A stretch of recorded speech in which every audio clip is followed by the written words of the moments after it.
Rocket Boys Festival. I'm Burke Allen in Washington, D.C.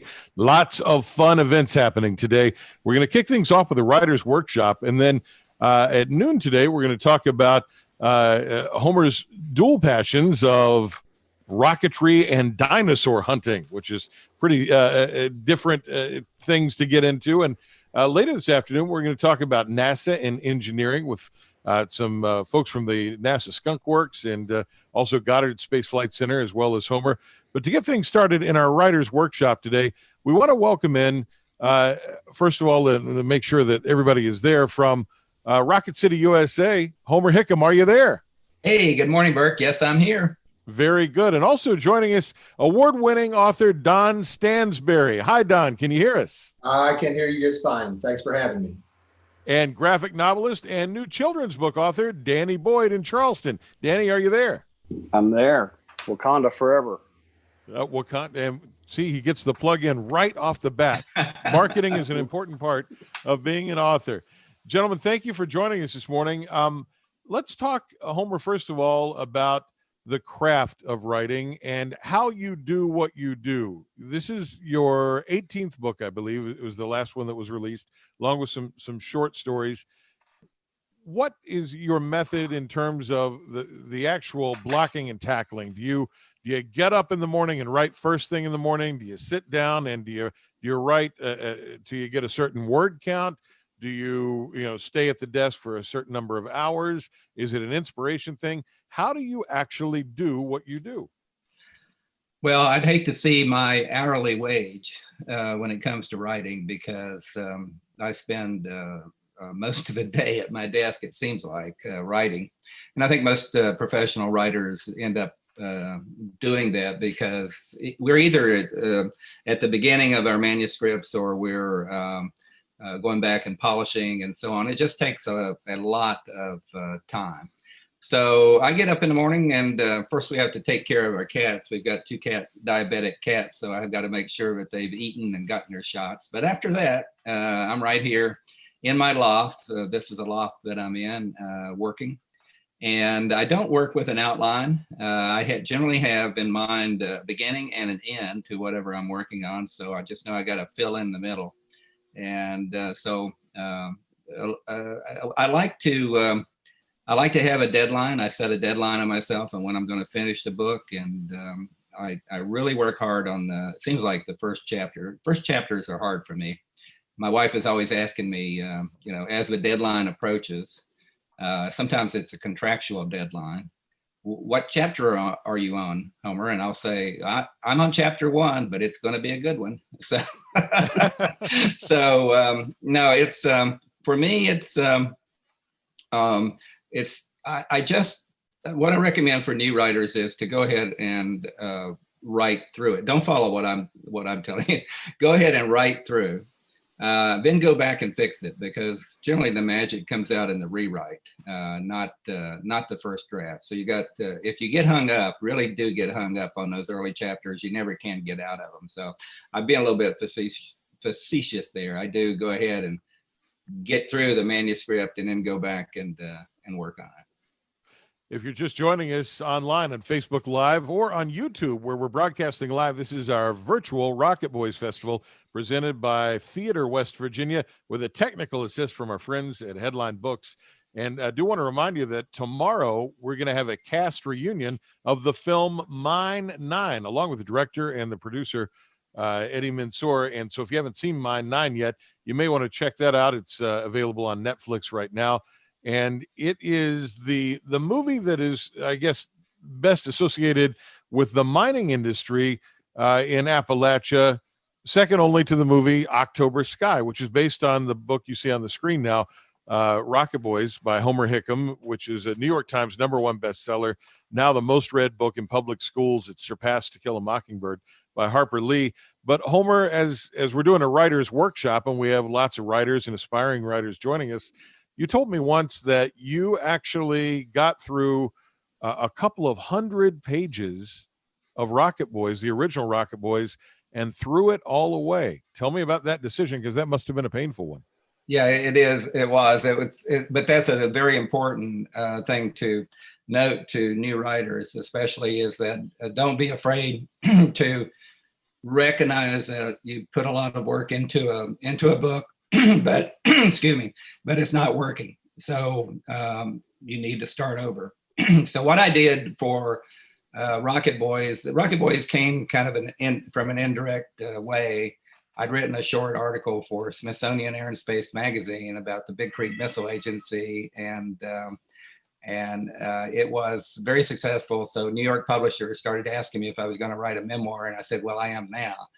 And at the time, I was working for NASA, very busy with NASA. I was into that role. So, excuse me, excuse me. I'm going to take a little drink here. That was coffee, by the way. So what I did was I started writing it from the point of view of this NASA engineer manager looking back on his life in Colwood. And after about 200 pages in, I realized this is just not working. I mean, it's putting me to sleep. So what I realized I was going to have to do was to get inside the head of that boy. And I like to say I got $1 million worth of psychotherapy I didn't even know I needed when I wrote Rocket Boys. I decided to write it from the perspective of that 14 through 17-year-old boy. And I think that's why it works, is because people recognize that this isn't the older Homer looking back. This is actually that boy telling that story. But that's what made it very difficult. I can't even imagine how painful it must have been, though, to throw that away. And I wonder, is that original 200 pages tucked away in a filing cabinet somewhere or on a computer? And if so, have you ever gone back and looked back through it and, with 2 decades of hindsight, just to review it and see if you made the right call? Yeah, it's one of the neat things about the computer age, even though this was back in about 1995 when I started writing it. I've still got it somewhere on a floppy disk.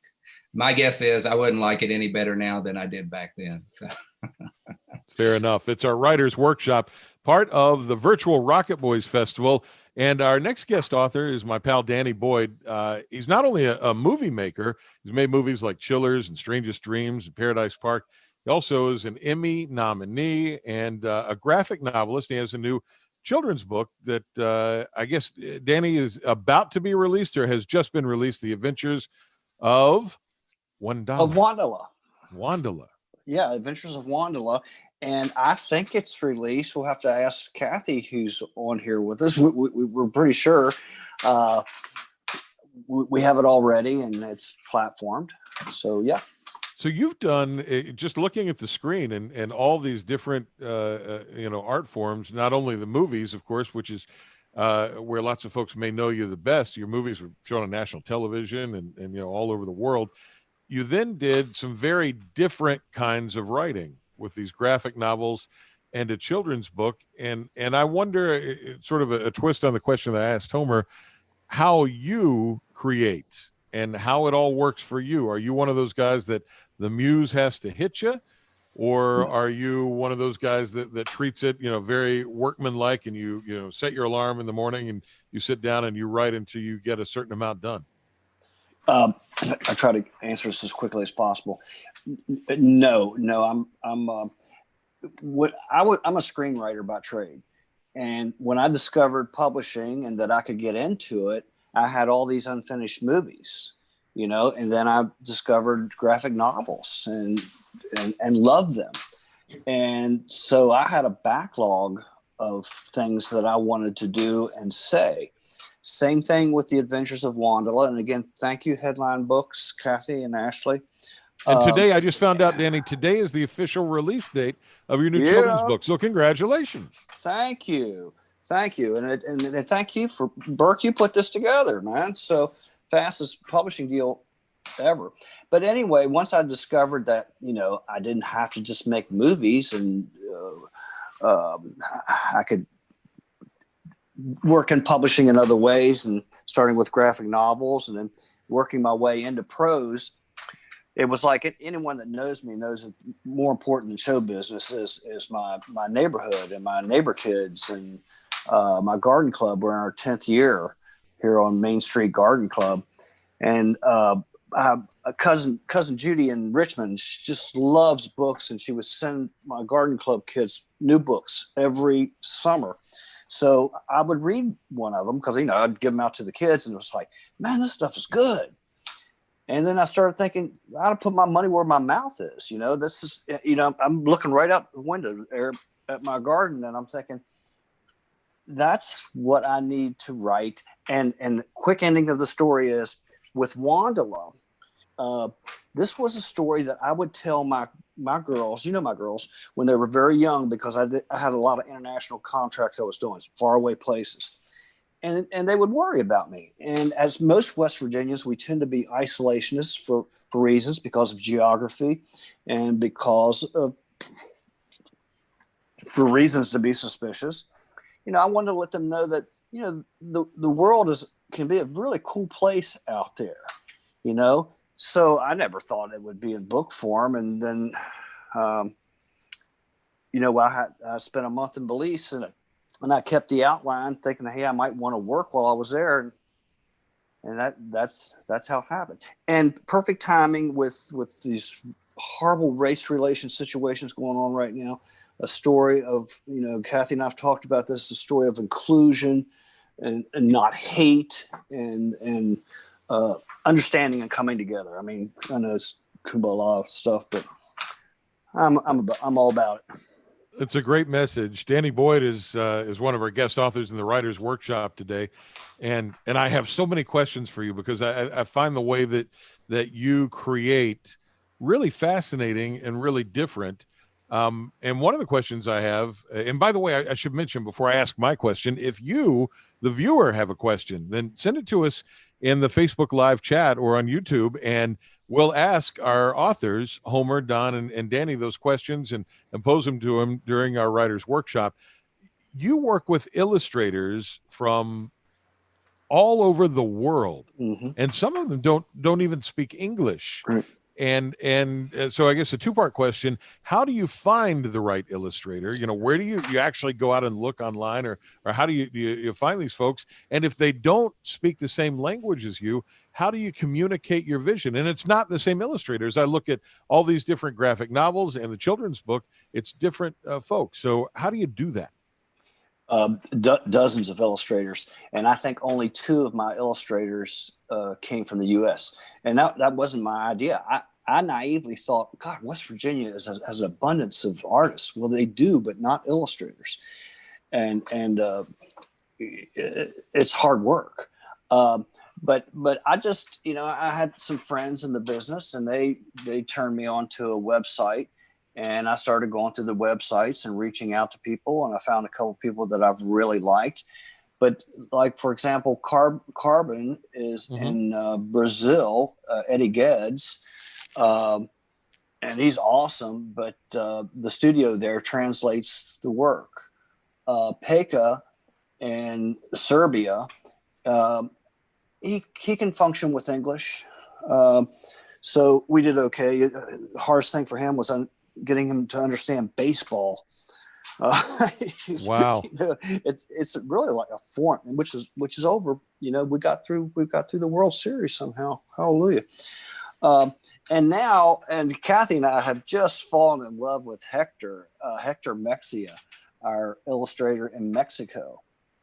He is just a delight, a young, amazing talent. Not only is he doing Wandala, but he's doing the cover for the new musical Larry Gross and I just wrote, Miss Dirt Turtle's Garden Club, which is going to be a children's chapter book with Kathy and Ashley and headline coming up. So, it just so happens you have to outsource that sort of thing. And when I got my stimulus check, they said, stimulate the economy. So I did. Mexico, Viva Mexico. Danny Boyd, one of our guest authors in the Writers Workshop today, along with Homer Hickam, and our next author, Don Stansberry, who writes a variety of different kinds of books as well. And Don, you and I have known each other for quite a while. You have a background in education, and first of all, thanks for participating today. But I wonder if that background as an educator informed the way that you write and the way that you communicate, especially with your books that target a younger audience. Well, yeah, I think they do. I mean, that's how I got into it. Was, I teach fourth grade, and we have a lot of books, and a lot of them are really, really good. But there's some that are out that I think, well, I could have done better than that. So I gave it a shot, and Kathy gave me a shot. But yeah, it does turn the way you look at the world around. If you kind of look through kids' view of not come prejudged with things, I think it helps me in my writing, especially even in the adult books. Same question for you that I posed to Homer and to Danny. What's your process? How do you put pen to paper and actually make something come out?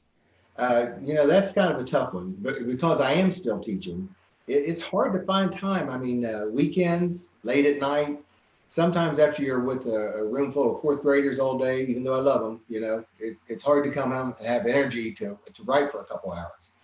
But if I can get some kind of discipline for myself, and the process is a lot smoother, you get into a rhythm with how your voice comes through in that particular character, and it's the gaps in between that really slows me down. That's one of the reasons why it takes me so long to get finished with anything, is because basketball season will come and I may coach, or so it's hard to get. I reread the stories a lot before I start the next section. You've written a variety of different styles. Is there one that's easier or harder for you to write, Don?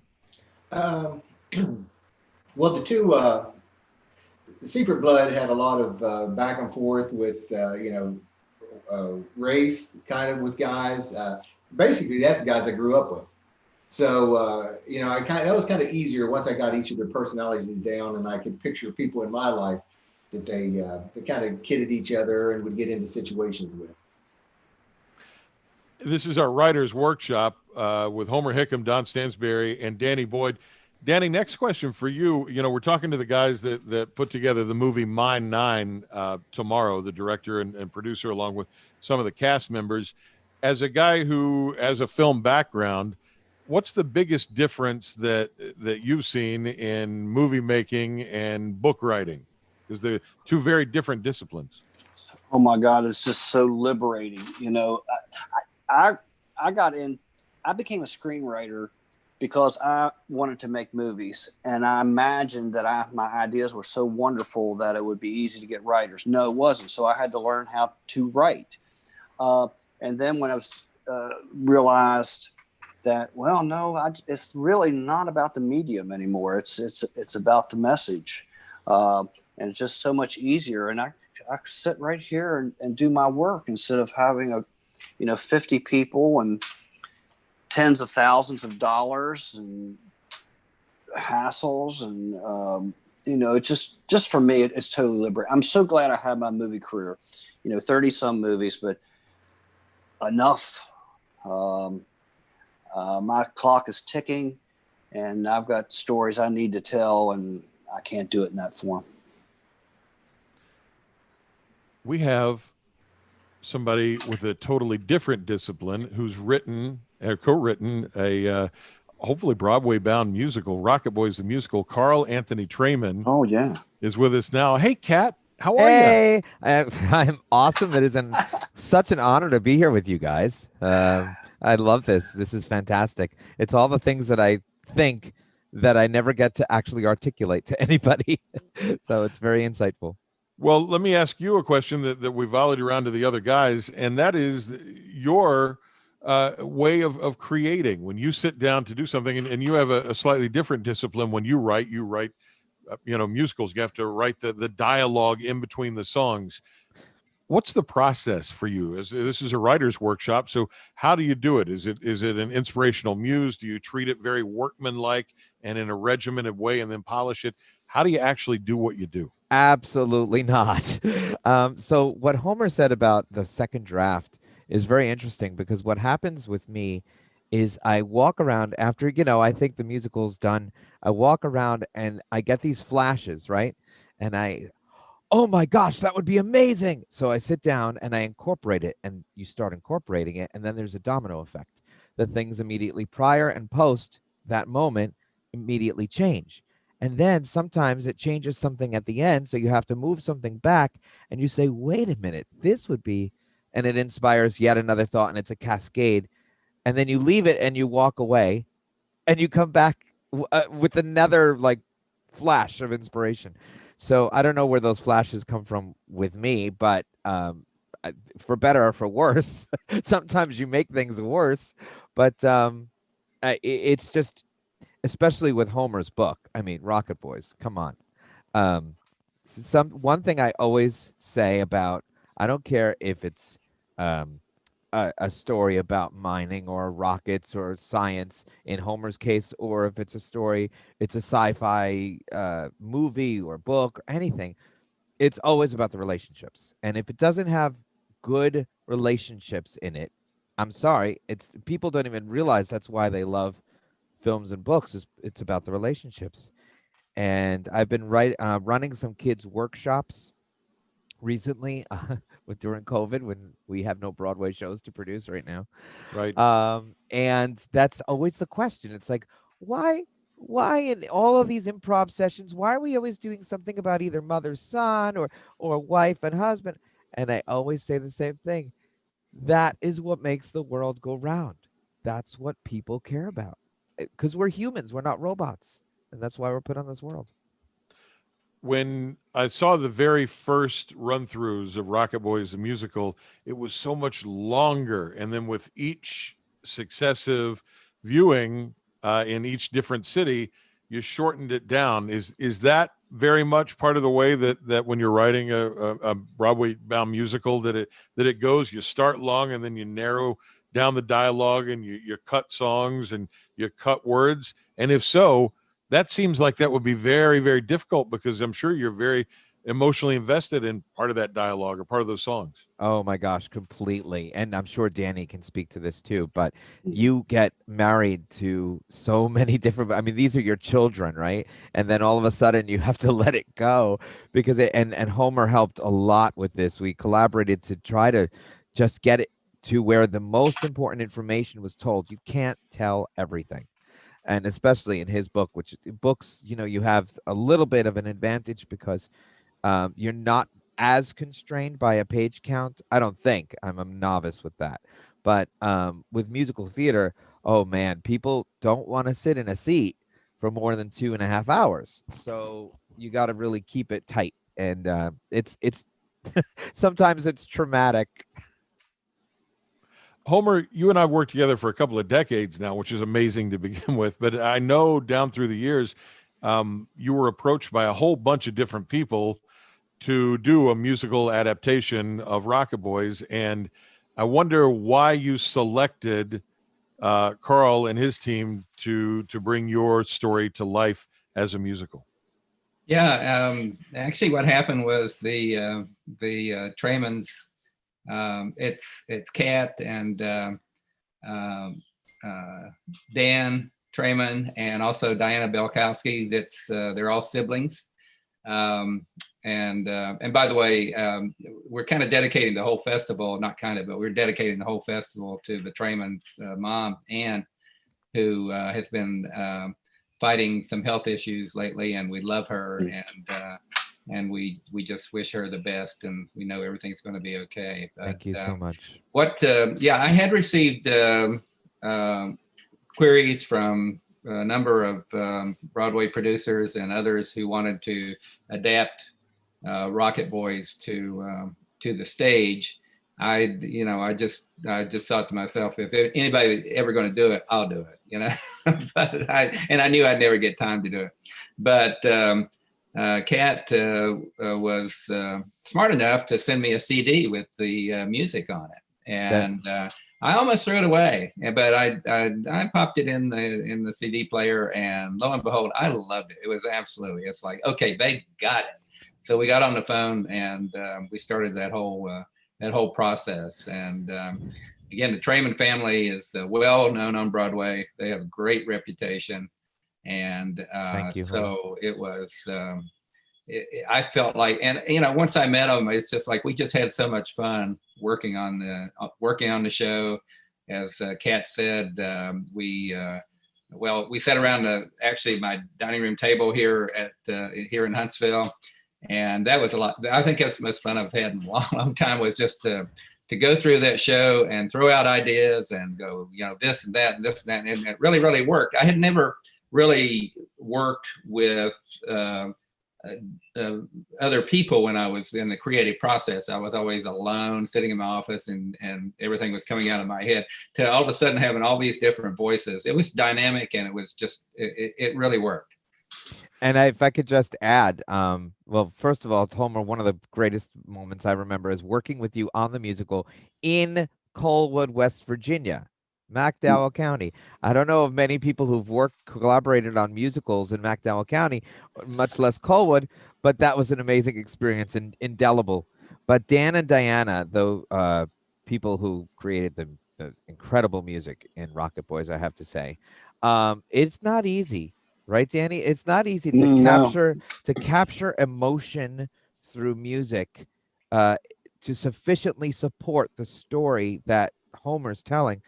I mean, it's a task, and I just believe that they captured it magically. And everything is a collaboration.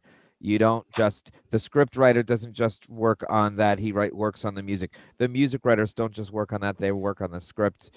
It's got to be married in this case.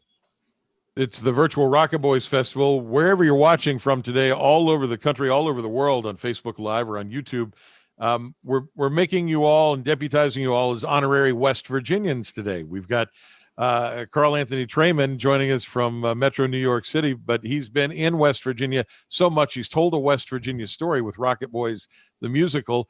Homer Hickam grew up in West Virginia. Don, you and Danny are both in the state. And Don, I want to start with you. What is it about West Virginians and storytelling that makes folks from the Mountain State so good at that? I think it's how we grew up. I mean, I love to listen to stories, and I think a good storyteller is somebody who's listened to good ones all their life. And you hear them as a kid, you hear around campfires in the dark, and then you start to read the stories, and you become a good reader. And I think it all comes from that. It's the dark hollows and the misty hillsides, and there are some stories, creepy stories, funny stories, but they're kind of homemade stories for West Virginia. And Danny, even though we might think of stories as being a very sort of Appalachian thing, the stories that you make, some are set in the state, but not necessarily. And you bring in these international influences. But what is it about being a West Virginia guy that you think is aided your storytelling? I don't know. We're going to ask Homer too. It's homeboy.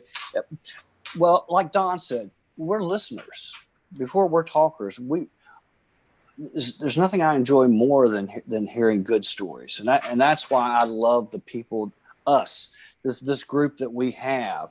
Because if you notice, when we get together, ask Homer. When we get together, we'll talk for a minute about what we're working on right now. But then it's about what are you reading? What's happening here? And that sort of thing.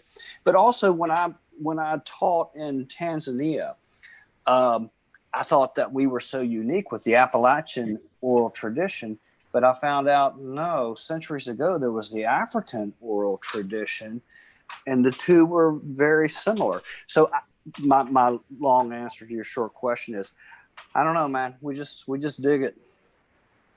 Homer, you've told a lot of different kinds of stories. You're best known, of course, for your memoirs, but you did a series of World War II historical novels. You did some young adult novels, a whole series there that were set in the future on the moon.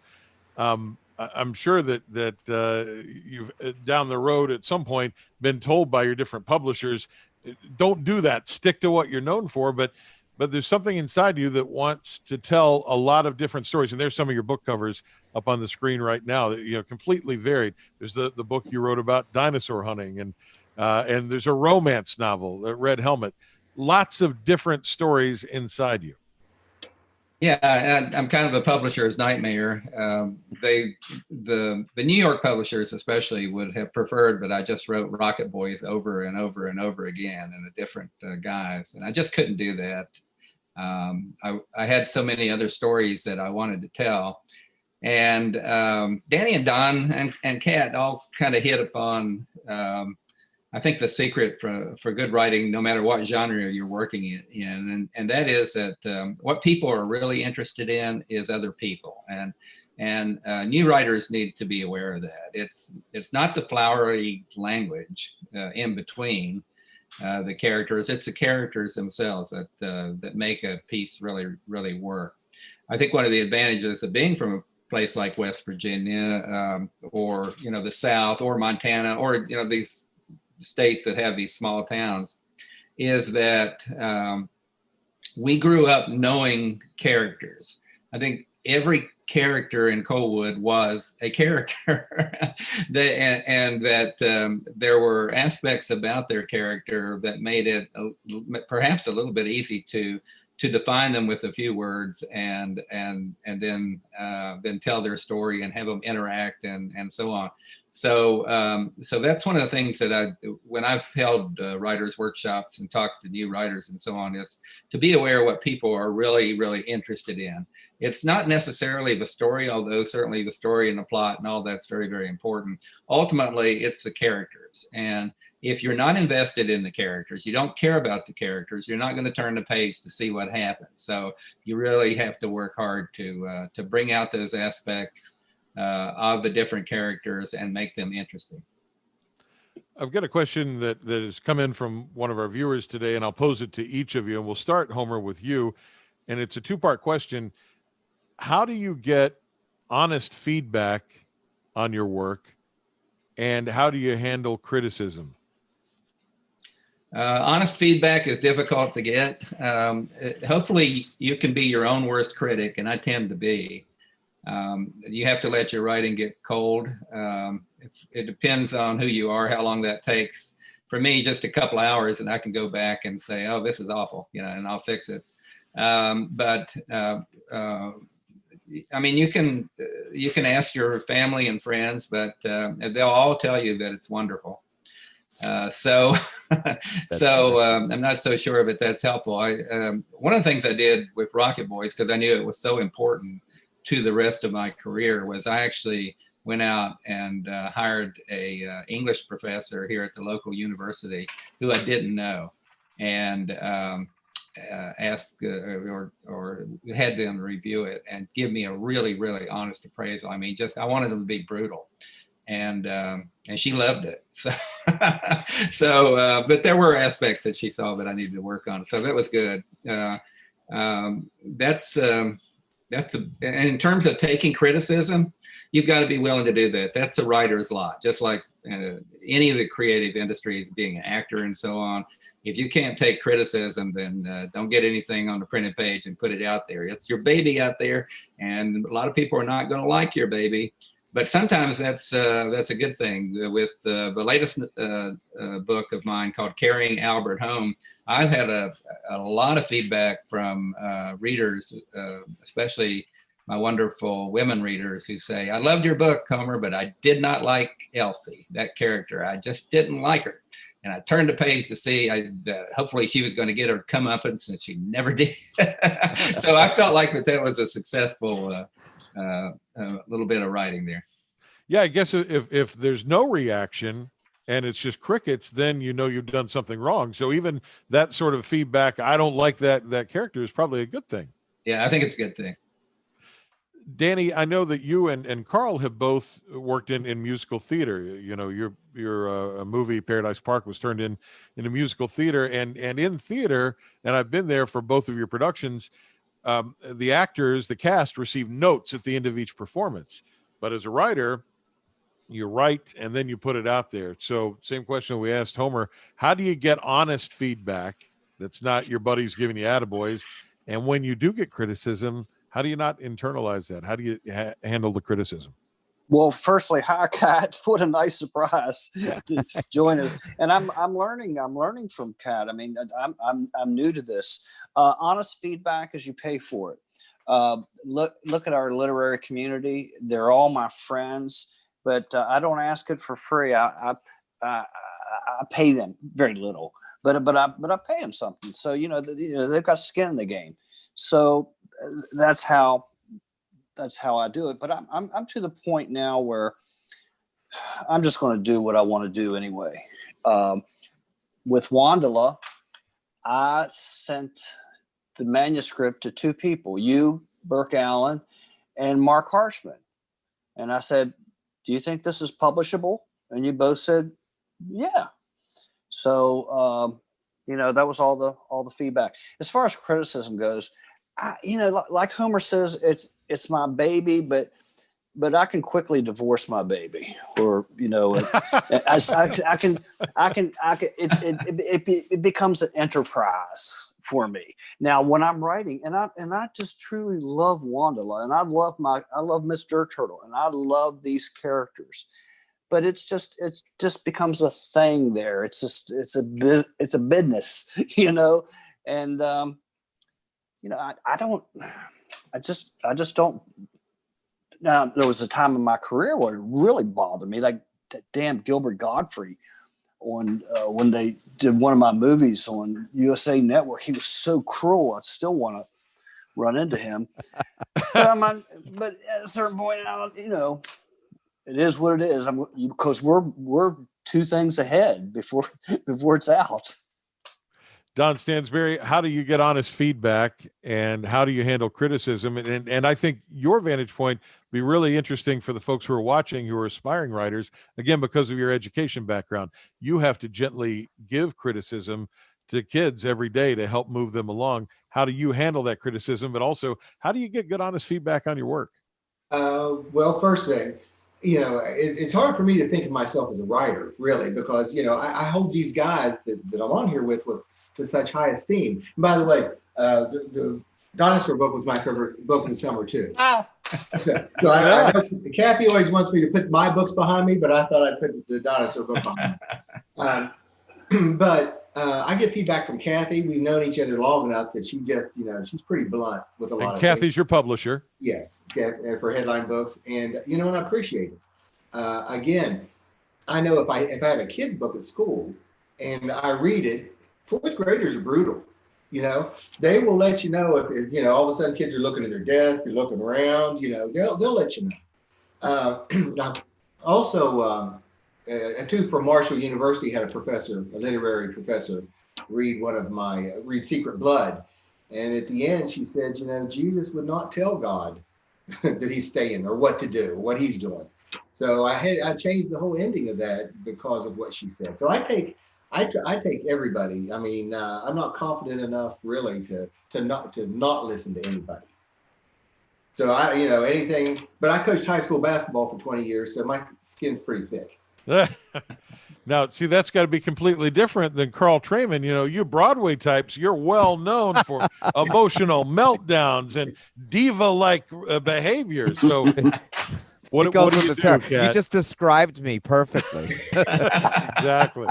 Well, all right. So how do you get good feedback? Now that we're on the subject of what's your favorite Homer Hickam book, yes, I would just say, unless you want to fall in love deeply with a female character, don't read Back to the Moon, because that is one of my favorite books of all time. But I have to say, it stayed with me for about 2 years. And I was like, I love this woman. But, of course, she's fictional.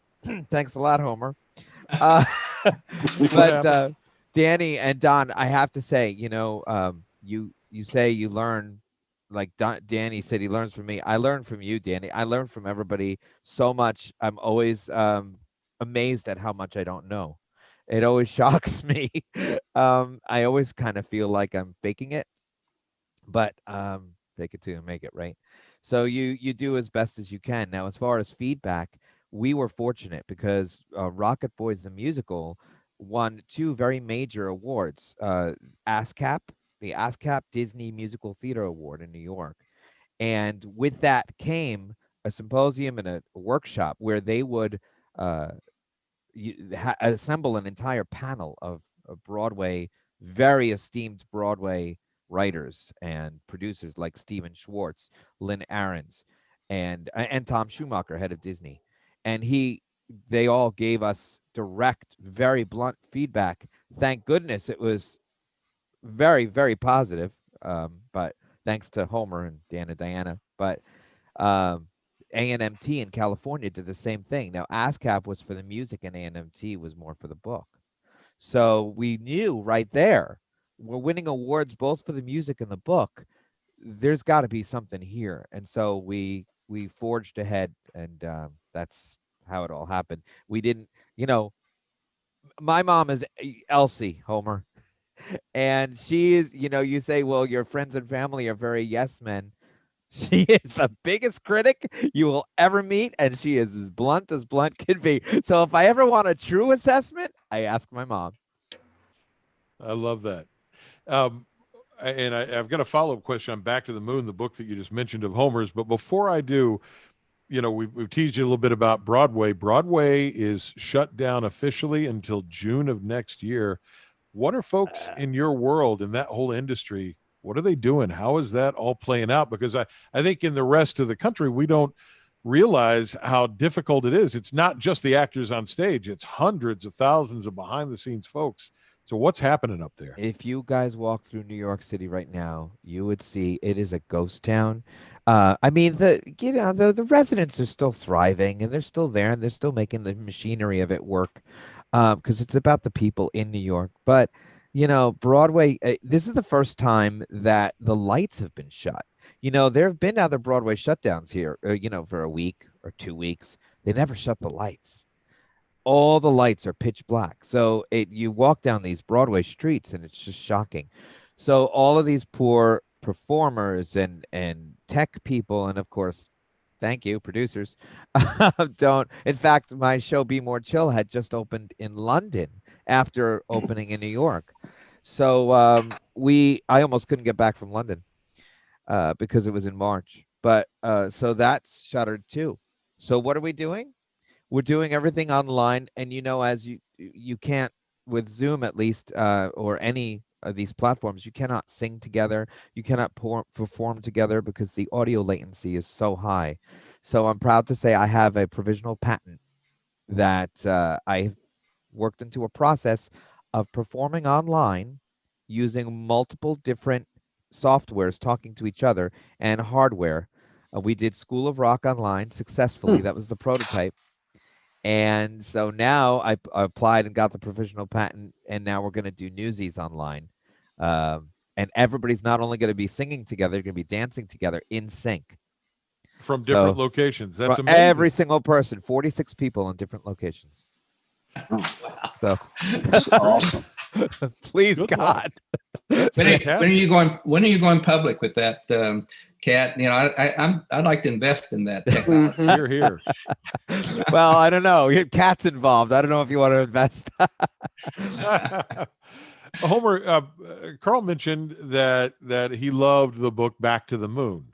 And I would imagine, although you've written a whole lot of books, that generally if somebody comes up to you and they say, "Oh, Homer, I love your book," 9 out of 10 of them are talking about Rocket Boys, right? That's the big Yeah. bestseller. But you actually have somebody who not too long ago came up to you unexpectedly. You thought that's what they were going to say, but they loved Back to the Moon. So tell us that story. Are you talking about the vice president? That's the one. Hey, It's true. Actually, Vice President Pence, I'm not going to get political here or anything. I love him. I love the guy, and Karen, his wife, who's a school teacher. Great people. Regardless of the politics, they're just great, nice people. When I was down in the vice president asked me to be on the National Space Council, and so I thought it was probably because of the fact that I used to work for NASA, and he'd probably heard about Rocket Boys or seen the movie. But when I met him down at the Kennedy Space Center, he wanted to talk about Back to the Moon because he said he'd read that, he loved it back in 1999, and the next thing I knew, he was giving a speech saying, "We're going back to the moon," and he mentioned me in there. And so it's amazing when a piece of fiction like that ultimately affects public policy. And so, yeah, we're going back to the moon. And by the way, Kat, I know you're in love with Penny High Eagle. And Oh, you had to say her name. I based her on this girl from, I think, Indiana. Her name was Amanda. So I don't you've know. met her. I don't know what you're talking about. No, it's, yeah, we'll just leave it there. Yes, very much so. That's my Penny. This is the Writers Workshop portion of the virtual Rocket Boys Festival. And coming up later today, from Rocket Boy to Dinosaur Hunter. And then this afternoon, we're going to get into NASA engineering. And tomorrow, we're doing a cast reunion of Mine 9. So check that out on Netflix, and you'll get to meet the gang from Mine 9. Also, for our aspiring writers who are watching today, there's a big essay contest that's happening with the Virtual Rocket Boys Festival. Details on the Facebook page, and you can win autographed copies of books from many of the writers that are joining us today. I want to do a quick round robin and ask if there were one piece of advice that you would give to a writer who has not been published yet. One piece of advice, whether it be a creative piece, whether it would be a business piece, what would that piece of advice be? And Danny, I'd like to start with you. What piece of advice, the very first thing, would you tell writers that want to be published? Read. I mean, first read everything. And I don't know, man. That's, I taught for 34 years, and I still do workshops with young people. If you have a passion for it, you will learn. And I've heard Homer say this: if you have a passion for this, and if you work at it, it's going to happen. And as a lot of people say, the hardest thing to do is to put your butt in the chair and keep it there. Don Stansberry, the number one piece of advice that you would give to a writer who wants to be published? I'd say just don't give up. Just keep doing it, and do it in a way you enjoy it. Don't make it a chore. Do what you enjoy and just keep at it. I love that. Don't give up. Stick-to-itiveness. Have some grit. Carl Anthony Trayman, number one piece of advice. If you want to get a work out there, what do you do? They say if you want to be happy for the rest of your life, work at what you love. If you want to be a writer, write what you love. The reason why I chose Rocket Boys as to be a musical is because there's one little part of it where he says Dorothy Plunk had a little melody inside his head when he was growing up, and he ascribed that melody, and I immediately said, this is a magical musical. And I loved it. And write what you love, man. Homer, the number one piece of advice you would give to writers who have not yet been published, what would you tell them? Well, I'm going to echo just about everybody, but starting with Danny, and that is, if you want to be a good writer, you got to be a good reader. I'm always astonished at the young writers that come to me, and I ask them what they're reading, and they don't read, and they've never read very much. So by reading, you pick up styles. You pick up what works, and unfortunately, being a writer sometimes can mess with your reading in that you tend to analyze what you're reading, and you wonder. I love it when I'm reading a book and all of a sudden I've gone 10 or 20 pages without thinking about that I'm reading a writer, and I go, oh, what did that writer just do that made me turn the pages and want to see what was happening? And so I actually go back and look. Okay, at what point did I spring off of that? So you never can stop trying to improve your work. And also, I just quickly say the publishing industry has changed so much in the last 20 years since I started. When I started, we had the big New York publishers who were essentially the same crowd that was there when John Steinbeck and Ernest Hemingway was writing, even Jack London. And in the last 20 years, all that's just been just changed tremendously. As Kat said, Broadway is dark. Well, so is Publishing Row. The editors, they're no longer at those big publishing houses. They're out in the suburbs. They're in Long Island, Massachusetts, Boston, wherever. They're staying at home. So we've learned that they can actually work virtually. What we're seeing right now is the rise of the independent publishing houses like Headline Books, and so those are, to my mind, they are the ones that are versatile, quick on their feet, and so on, and will survive what we're going through right now and into the future. And it's interesting you mentioned that. Tomorrow, if you are a writer, an aspiring writer, we have a Business of Books panel as part of the Virtual Rocket Boys Festival. And Kathy Tietz, the publisher of Headline Books, will be participating along with the publishers from Ballast Books and Defiance Press and Publishing, three very successful independent small presses. All right, very good. We're almost out of time. Before we wrap up, though, I have to mention, Homer, you did something that's pretty interesting. Actually, I'm giving you credit. You should give credit to your wife, Linda. When your local bookstore there in Huntsville went out of business, Linda built an online bookstore to take care of your fans. So certainly lots of people buy their books on Amazon.com, BarnesandNoble.com. But if you go to homerhickam.com/bookshop, you actually will do autographed copies of all your different books. There's Rocket Boys and Carrying Albert Home on the screen. Do you see a future for what Linda's doing? Because she was sort of on the cutting edge of that, of bringing it all in-house and bringing it home. Yeah, I think all authors these days need to have their own website, and they need to have somebody like Linda who sits there and takes orders and then ships the books out. This is a very hands-on operation in that she's dealing with the physical books themselves. Every morning I get up and there on the kitchen counter is my books spread out with what the people want written in them, and Merry Christmas, Happy Birthday, whatever it happens to be. So yeah, she really helps in that regard to keep my work going, especially with the brick and mortar bookstores these days really suffering in a lot of different ways. So again, we have to be agile enough as authors to use the platforms that are available.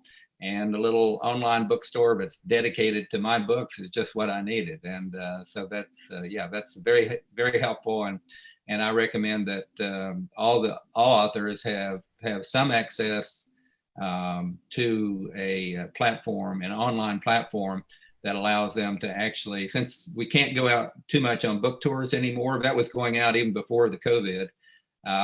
It's great that we can still get our personally autographed and inscribed books, the physical books, to our readers. And generally speaking, and of course, you need to work with Amazon. It's the world's largest bookseller. But generally speaking, if you do it on your own website, the profit margin per book is generally a little bit better. We're almost out of time. We want to say a very special thank you to author Danny Boyd, whose new children's book is released today. Again, congratulations, Danny. Thanks for being here. Thank you. Thank you, everybody. Don Stansberry as well. Don, what is your website and where can folks find you? It's DonStansberryBooks.com, but probably through Kathy at Headline Books is just as very good. And Carl Anthony Trayman, best to your mom. Thank you for taking time out to be with us today. And best of luck with Rocket Boys the Musical and all the other stuff. You are officially a Broadway producer. So hats off to you, sir. Thank you. And thank you for the dedication to my mom. It means the world.